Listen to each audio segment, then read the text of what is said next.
On va passer à la santé avec une alerte virus, parce que ça manquait un peu dans le paysage. Oui. Après le coronavirus, docteur Kierzek, bonjour. On vient de découvrir un nouveau de virus en France. Il s'appelle le circovirus HCIRV1.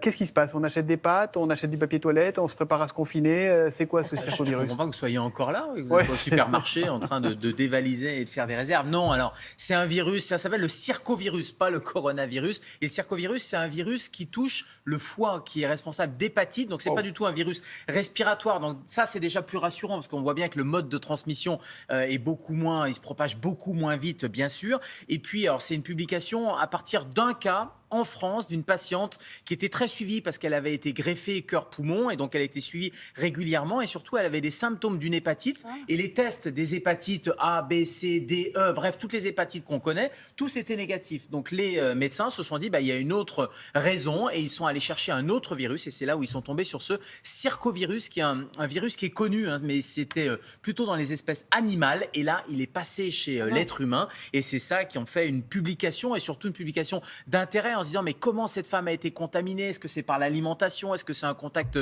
direct ou est-ce qu'il y a un autre mode de contamination? Donc voilà, pas de panique Thomas, n'allez pas acheter des pâtes ou quoi que ce soit. C'est une publication plutôt scientifique mais qui fait mettre un peu en lumière le rôle encore des virus dans les hépatites. Il n'y a pas que des virus respiratoires, il y a aussi bien sûr des virus dans d'autres organes. Dites-moi docteur, c'est quoi les symptômes justement d'une hépatite? Ça peut être rien du tout, on peut être complètement asymptomatique. Il y a énormément d'hépatites comme ça qui passent inaperçues et puis après on a Pardon, mais dans ces cas-là, ça symptômes. veut dire que c'est pas grave dans ces cas-là?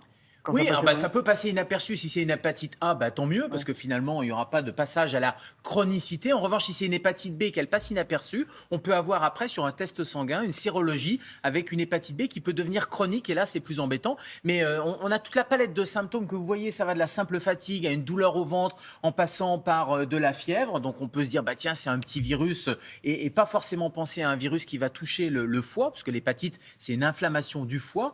Et évidemment, le symptôme auquel on pense tous, c'est la jaunisse. Mais cette jaunisse, elle n'est pas systématique. Alors, quand on a une jaunisse, évidemment, on va regarder du côté du foie, mais elle est loin d'être systématique et ça peut passer totalement inaperçu. Alors, je vous disais, il y a plusieurs virus, A, B, C, D, E.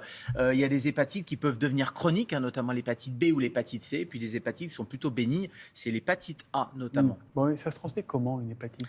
Eh bien, ça dépend du virus, justement. Ça dépend de quel type d'hépatite. L'hépatite A, c'est une hépatite qui est plutôt dans l'eau. Alors, on vous dit, quand vous voyagez, faites attention à ne pas prendre l'eau du robinet, à ne pas manger des légumes crus. C'est pour cette raison. Et quand vous avez quelqu'un qui est dans votre entourage qui est atteint d'une hépatite A, qui a tout simplement un épisode viral, évitez de partager un certain nombre de choses avec lui, notamment les serviettes. Donc, changez régulièrement les serviettes, utilisez un désinfectant pour les toilettes. Oui, ça se transmet extrêmement facilement. Renforcez le nettoyage. Lavez-vous les mains régulièrement. Ça, c'est pour l'hépatite A. On peut se faire vacciner aussi. L'hépatite A, ça se transmet aussi par la salive. Et l'hépatite B, c'est celle qui est plus embêtante parce que l'hépatite A, finalement, on a les symptômes et puis après, on guérit et tout va bien. L'hépatite B, elle est plus embêtante parce qu'elle peut devenir chronique avec des risques au niveau du foie. On peut développer un cancer du foie ou une cirrhose du foie. Et la bonne nouvelle, c'est qu'on a un vaccin.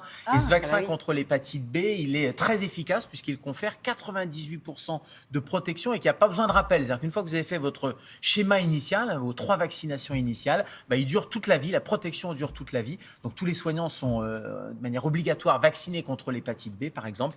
Pas de rappel inutile et c'est un virus qui est extrêmement contagieux. Vous savez, on pense à des virus comme le sida qui se transmettent par voie sexuelle ou par voie partage échange de sanguin, etc. Mais l'hépatite B, c'est 50 à 100 fois plus contaminant que le virus du sida. Donc c'est vraiment un virus très résistant. Vaccin. Eh bien, dis donc.